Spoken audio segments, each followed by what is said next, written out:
कहानी की शुरुआत नदी में जख्मी पड़ी एक लड़की को दिखाने से होती है। वो गहरी सोच में थी, दिमाग में बस माजी की यादें ही चल रही। उसके साथ क्या हुआ था ये जानने के लिए हम आ जाते हैं 30 साल पहले। अमेरिका के जंगलों में हम उसी लड़की जो इस वक्त 12 साल की थी उसे देखते हैं, जिसका नाम हेलन था। वो अपने डैड के पास आई, दोनों शिकार पर जाते हैं। इनका रिश्ता काफी गहरा था, दोनों बाप बेटी ही शिकार करने में काफी माहिर थे। इस वीराने में जिंदा रहने के लिए उन्हें ऐसा करना पड़ता था। हर चीज में हेलन की डैड जैकब काफी माहिर थे। इन हालात में कैसे जिंदा रहना है, शिकार कैसे करना है, अपनी हिफाजत कैसे की जाए, ये सब वो काफी अच्छे से जानता था। हर गुजरते दिन के साथ सब कुछ हेलन को भी सिखा रहा था। जंगल के बीचों बीच ये फैमिली रहा करती। हेलन, उसकी डैड और मॉम हर रोज की तरह आज भी अपना शिकार ढूंढते हुए आगे बढ़े। एक हिरन के पास पहुंच जाते हैं। अब जैकब काफी सख्त मिजाज का इंसान था। वो हेलन को गन थमाते हुए कहता है कि लो, टाइम आ गया है, अपने शिकार को खत्म कर दो। हालांकि हेलन निशाना लगाकर सांस रोककर गोली चलाती है, लेकिन हिरन वहाँ से भाग जाती है, जिससे हेलन काफी परेशान हो गई। उसके डैड जैकब को गुस्सा भी आया।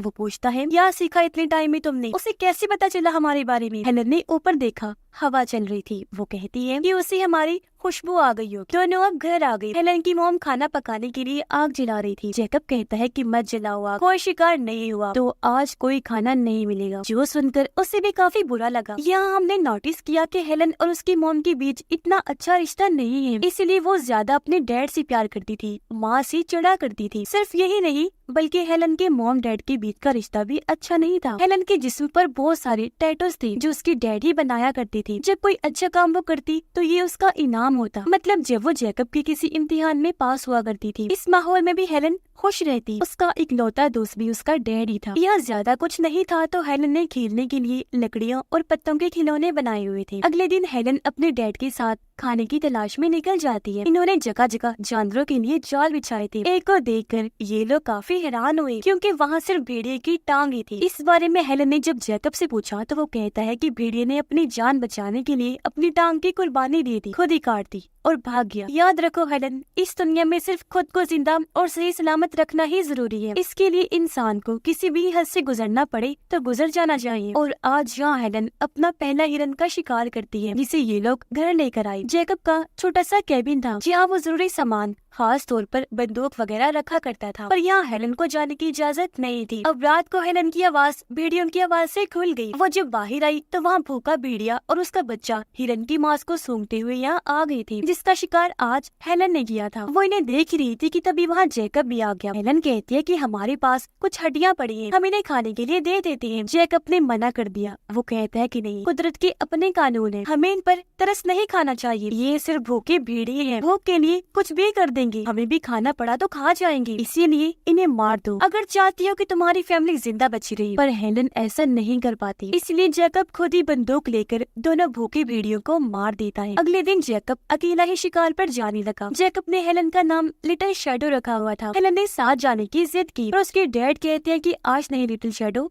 फिर कभी। तो अब घर पर उसकी मोम और वो अकेली थी कि तभी यहाँ छोटी सी गाड़ी पर बैठा एक आदमी आया। दरअसल वो इस जंगल में खो गया था और इन लोगों से रास्ता पूछ रहा था। अब क्योंकि आदमी और उसकी गाड़ी हेलन के लिए नई चीज थी, बाहरी दुनिया का उसे पता नहीं था कि वो कैसी है, इसलिए वो बड़े गौर से उन्हें देखने लगती है। तभी घबराई हुई हेलन की मोम बाहर आई। आदमी को कहती है कि हमारी मदद करो, यहाँ से बाहर निकालो इससे पहले कि वो आ जाए। वो हेलन को जबरदस्ती गाड़ी पर बिठाने की कोशिश करती है, लेकिन वो बैठना ही नहीं चाहती थी। आदमी भी कहता है कि मैं कैसे बाहर निकालूं, मैं तो खुद यहाँ खो चुका हूँ। जिसके साथ ही एक गोली चली जो सीधा आकर आदमी को लग जाती है और उसकी वही मौत हो गई। ये गोली जैकब ने चलाई थी जो वहाँ आ रहा था, इसलिए हेलन की मॉम जल्दी से उसे गाड़ी पर बिठाकर निकलने लगी, पर वो जाने के लिए मान ही नहीं रही थी। कहती है कि मैं अपने डैड को छोड़ के भला कैसे चली जाऊं। हेलन जिद पर उतर आई, इसीलिए उसकी मॉम मजबूरन उसे पत्थर से मारकर बेहोश कर देती है और उसे गाड़ी पर बिठाकर यहाँ से निकालने में कामयाब हो जाती है। रात को जब हेलन को होश आई तो वो खुद को एक हॉस्पिटल में पाती है। आसपास की हर चीज क्योंकि वो पहली बार देख रही थी, इसलिए वो काफी अजीब महसूस करती है। तभी उसके सामने शेरिफ आई। कहती है कि घबराओ नहीं, अब तुम बेटा बिल्कुल महफूज हो, तुम्हारी मॉम भी इधर ही है। हेलन जल्दी से अपनी मॉम के पास गई। कहती है कि हमें यहाँ नहीं होना चाहिए,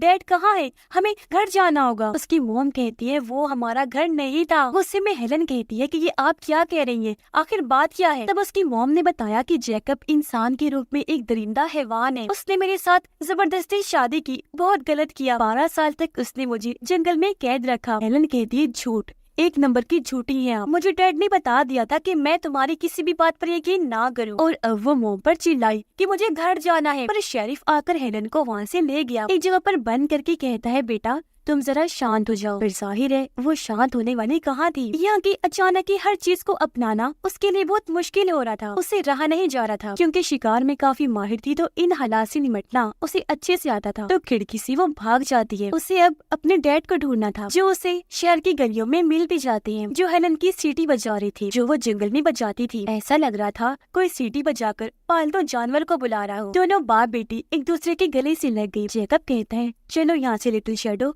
अपने घर चलते हैं। और अब जैसे ही ये जाने लगे, पुलिस इन्हें चारों तरफ से घेर लेती है। इसलिए जैकब कहता है कि मैं लौट के जरूर आऊंगा, मेरा इंतजार करना। ये कहकर वो चला गया, जहाँ हेलन अपने डैड के लिए बहुत ज्यादा रोने लगती है। और अब यहाँ से कहानी आ जाती है 18 साल आगे। हेलन अब बड़ी हो चुकी है, लेकिन बचपन का वो बुरा वक्त आज भी किसी बुरे सपने की तरह उसे डराता है, क्योंकि वो सच जान गई थी कि मेरे डैड सच में हैवान और दरिंदे हैं। उसने मेरी मॉम को अगवा करके जबरदस्ती शादी की, गलत किया और 12 साल की लंबे अरसे तक जंगल में कैद रखा। पहले क्योंकि वो बच्ची थी तो बाप उसे अच्छा और माँ बुरी लगा करती थी, लेकिन अब बड़े होने पर सच उसके सामने खुल चुका था। हेलन की अब अपनी ही जिंदगी थी, उसने शादी करनी थी, उसकी अलग एक फैमिली थी। उसके कुछ टैटूज तो खत्म हो गई थी, जबकि चेहरे वाले टैटूज के निशान वो मेकअप से छुपाया करती थी, क्योंकि ये हेलन को उसकी बुरे माजी की याद दिलाया करती थी। इस माजी की वजह से हेलन अब अलग ही इंसान बन गई थी। ज्यादा लोगों से मिलना और भीड़ भाड़ उसे पसंद नहीं थी। वो बस अपने हस्बैंड और बेटी के साथ ही रहना चाहती थी। अपने काम से काम रखती, एक कंपनी में जॉब किया करती थी। अब सबके सामने क्योंकि जैकब की सच्चाई आ गई थी,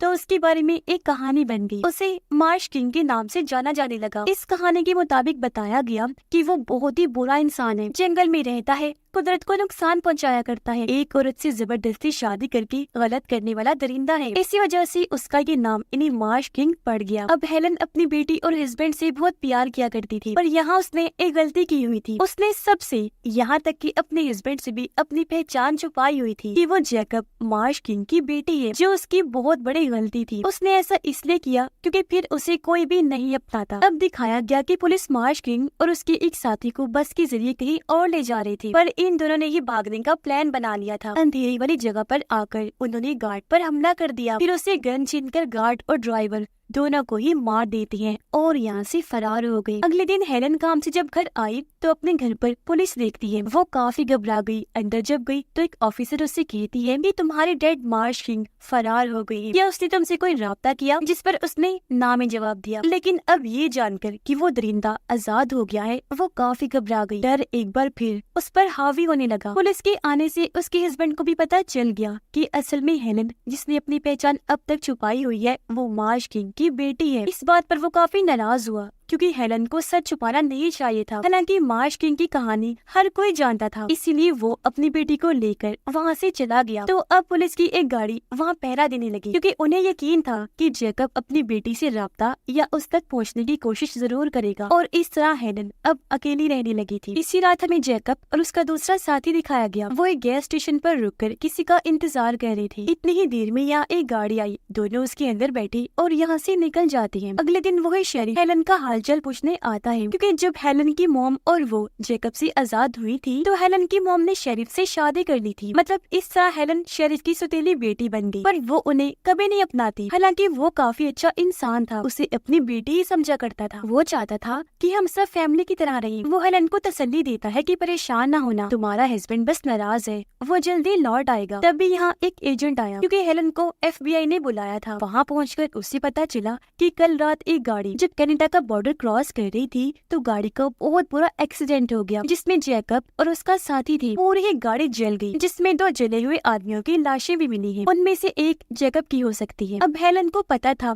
कि मेरी डैड के 3 दांत सोने के थे, तो इस तरह उन्होंने अंदाजा लगाया कि जैकब मर गया होगा, क्योंकि वहाँ उन्हें सोने के दांत भी मिले थे। पर यहाँ हेलन को कुछ समझ नहीं आ रही थी कि अपनी डैड की मौत पर मैं कैसा महसूस करूँ, मुझे दुखी होना चाहिए या फिर खुश। अब अगले दिन उसका हस्बैंड अपनी बेटी को लेकर घर आया। हालांकि वो अभी भी नाराज था, लेकिन उससे भी क्योंकि जैकब की मरने की खबर मिली तो वो हेलन को हौसला देने आया था। वो हेलन से वजह पूछता है कि आखिर तुमने सच्चाई क्यों छुपाई। वो कहती है कि अगर तुम्हें सच पता होता कि मैं मार्श किंग की बेटी हूँ तो क्या तुम मुझे अपनाती, मेरे साथ शादी करते? कभी नहीं। उसका हस्बैंड कहते हैं अच्छा मेरी बात सुनो, मैं सब कुछ भुलाने को तैयार, लेकिन मुझसे वादा करो कि मुझे अंधेरे में नहीं रखोगी, सच बताओ। पर यहाँ हेलन कुछ नहीं बोलती, इसीलिए उसका हस्बैंड गाड़ी में बैठकर यहाँ से जाने लगा। पर तभी उसके सामने हेलन आ जाती है, उसे अपने जिस्म के सारे टैटूज दिखाकर सब कुछ सच सच बता देती है, यानी अपनी मॉम और बाप से जुड़े सारे राज वो बता चुकी थी, जिसके बाद वो काफी दुखी हो जाती है। ये देख उसका हस्बैंड पास आकर हेलन को गले से लगा देता है और ये फैमिली फिर से एक हो गई। अब अगले दिन ये सब लोग शेरिफ के घर गए। हेलन अपनी बेटी को कहती है बेटा ये तुम्हारे नाना है। जो सुनकर शेरिफ काफी खुश हो गया, कहता है वाह बेटी आज मैं बहुत खुश हूँ, क्योंकि मैं तो बेसब्री से इस दिन का इंतजार कर रहा था। यहाँ पता चला कि हेलन की मॉम मर चुकी है और शेरिफ ने हर जगह हेलन और उसकी मॉम की तस्वीरें लगाई हुई थी। हेलन शेरिफ को बताती है कि मॉम ने मुझसे हमेशा नफरत की, क्योंकि उन्हें मेरे अंदर जैकब की झलक दिखाई दिया करती थी। शेरिफ उसे समझाता है कि ऐसा कुछ नहीं है, वो तुमसे बहुत प्यार करती थी पर तुम कभी समझ ही नहीं पाई। फिर शाम को ये लोग घर वापस आए। रात को जब ये लोग सो रही थी तो हेलन को बुरा सपना आया कि मेरे डैड इस घर में भी आ गए हैं और मेरे बहुत ही करीब खड़े हैं। फिर अगले दिन जब उसकी आँख खुली तो उसे घर में मिट्टी मिली, जो देखकर हेलन काफी घबरा गई, क्योंकि उसे लग रहा था कि डैड ने मुझे ढूंढ ही लिया और अब वो मेरे पीछे लग गई है। वो अपनी बेटी को देखती है जो अपने गंदे जूते साफ कर रही थी। अब वो मिट्टी शायद उसके जूतों की भी हो सकती थी, लेकिन हेलन जानती थी कि मेरे डैड कितने पागल और खतरनाक इंसान है, वो कुछ भी कर सकते हैं। अब अगले दिन हेलन मार्केट गई। वो जब किसी से बात कर रही थी तो उसे उसी सीटी की आवाज सुनाई दी जो बचपन में वो बजाया करती थी और उसे बुलाने के लिए उसके डैड। हेलन को अजीब लगा, आवाज का पीछा करते हुए वो आगे बढ़ी। उसे एक झलक दिखाई भी दी जो पलक झपकते ही गायब हो गई। घर आकर भी वो इस बारे में ही सोच रही थी, पर उसे ख्याल आया कि ये मेरा वहम भी तो हो सकता है ना, लेकिन वो कोई रिस्क लेना नहीं चाहती थी, इसलिए पूरी तरह अलर्ट हो जाती है। घर के चारों तरफ जाल बिछा देती है। रात के वक्त जब उसे घंटी की आवाज आई तो हेलन चेक करने गई। उसने देखा कि जाल में एक खरगोश फंसा हुआ है, लेकिन उसे पहले ही मार दिया गया था, जो देखकर वो काफी घबरा गई, क्योंकि ये काम भी जैकब का ही हो सकता है। डरते हुए वो घर आई, इस बारे में अपने हस्बैंड को बता देती है। उसने शेरिफ को भी कॉल कर दी, लेकिन दोनों उसे ये कहकर तसल्ली देते हैं कि ये तुम्हारा शक और वहम है, ऐसा मुमकिन हो ही नहीं सकता, क्योंकि जाहिर है उनकी नजर में तो यही था कि जैकब जिंदा नहीं है। मगर अब अगले ही दिन हेलन को अपने घर लकड़ियों और पत्तों से बने खिलौने मिल जाते हैं। उसे याद आया कि ये तो मेरे बचपन वाले खिलौने हैं। वो समझ जाती है कि जैकब ने मुझे इशारा दिया है, वो जिंदा है और मुझ तक पहुंच गया है और अब वो हमारा पीछा कभी नहीं छोड़ेगा। वो लाशें किसी और की थी। जैकब ने इन्हें गुमराह करने के लिए बस अपने सोने के 3 दांत ही वहाँ पर छोड़ दिए थे, ताकि इन्हें लगे कि वो मर गया है, लेकिन जाहिर है वो इतनी आसानी से मरने वाला कहाँ था। अब हेलन सोचती है कि डर के रहने से बेहतर है डर का सामना करना, इसीलिए अब वो अपनी फैमिली की हिफाजत के लिए अपने बाप का सामना करने के लिए निकल गई। वो उसी जंगल में आई, उस जगह पर जाने लगती है जहाँ उसका बचपन गुजरा था। उसका घर अभी भी वहीं था। पेड़, नदियाँ, हर चीज हेलन को आज भी याद थी। जहाँ पर तभी उसकी मुलाकात अपनी डैड जैकब से हो ही जाती है। इतने सालों के बाद दोनों एक दूसरे से मिल रहे थे। अब वो काफी बूढ़ा हो गया था, लेकिन अब पहले की ही तरह खतरनाक और नडर था। दोनों बाप बेटी बातें करने लगे। जैकब कहता है कि तुम्हें वापस आना ही होगा, अपनी बेटी को भी ले आओ इधर। पहले जैसी एक जिंदगी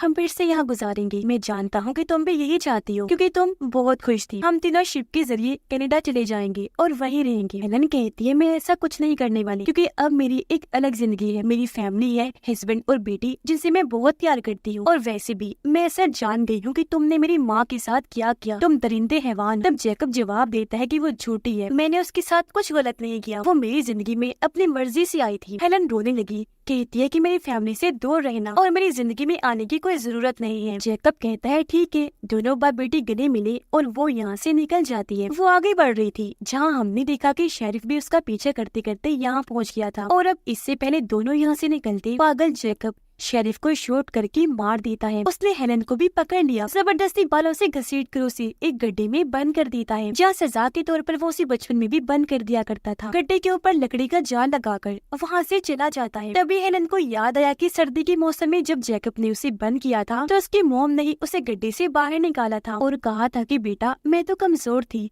पर तुम नहीं हो। और अब क्योंकि वो बच्ची नहीं थी, बड़ी हो गई थी, तो अपनी मदद कर सकती थी। वो दीवारों पर चढ़ते हुए गड्ढे से ऊपर आई, लकड़ी का जाल तोड़कर वहाँ से बाहर निकल आती है, क्योंकि जेकब उसकी बेटी को लेने जाने ही वाला था। अब हेलन जानती थी कि गन कहाँ है। वो कैबिन में गई, गन लेकर जल्दी से बाहर आई, जहाँ जेकब कश्ती में बैठकर बस निकलने ही वाला। हेलन ने निशाना लगाकर उसे शूट करने ही वाली थी कि जेकब को पता चल गया। गोली लगने से पहले ही वो पानी में कूद जाता है। तब हेलन गन लेकर आगे बढ़ी जेकब को मिटाने के लिए, और यहाँ बाप बेटी के बीच मौत और जिंदगी की जंग शुरू हो जाती है। जंग इनकी जबरदस्त थी, क्योंकि दोनों ही जानती थी कि इन हालात में कैसे रहना, मुश्किल हालात का सामना कैसे करना है। लेकिन ये बात भी सच है कि बाप बाप ही होता है। तो जेकब कीचड़ में छुपा हुआ था, गन उसके पास भी थी। हालांकि हेलन ने उसे देख भी लिया था। इससे पहले वो गोली चलाती, पहले ही जेकब उसकी टांग पर गोली चलाकर उसे जख्मी कर देता है, पर जान से नहीं मारता। और अब वो उसे जबरदस्ती अपने साथ ले जाने लगा। आज भी वो उसे लिटिल शैडो कहकर बुला रहा था। तब हेलन गुस्से में उसे कहती है कि चुप कर, इस नाम से मुझे मत पुकार। जेकब कहता है मैंने तुम्हारे लिए क्या कुछ नहीं किया, जबकि तुम्हारी माँ तो कमजोर थी। तब हेलन कहती है कि नहीं, वो कमजोर नहीं थी, बल्कि कमजोर तो तुम हो, जो एक औरत को जबरदस्ती जंगल में ले आया, उसके साथ गलत किया, उसे कैद करके रखा। जेकब कहता है मैंने वही किया जो मुझे ठीक लगा, और तुम बताओ अब अपनी फैमिली की हिफाजत के लिए क्या कर सकती हो। तब जज्बाती होते हुए हेलन हल्की सी आवाज में कहती है कि मैं अपनी जान दे सकती हूँ। और अब जब ये दोनों ऊंची जगह से गुजर रही थी तो हेलन यहाँ गिरने का नाटक करती है। जेकब मदद के लिए जब आगे बढ़ा तो हेलन उसे भी अपने साथ लेकर नीचे कूद जाती है। दोनों काफी ऊपर से नीचे नदी में आकर गिरती है, इसीलिए काफी जख्मी हो गई थी। ये वही कहानी की शुरुआत वाला सीन है जब हेलन बेहाल जख्मी हालत में नदी में पड़ी थी। वो जल्दी से उठकर गन लेती है, जेकब का काम तमाम करने का सोचती है। हालांकि उसने भी गन उठाने की कोशिश की,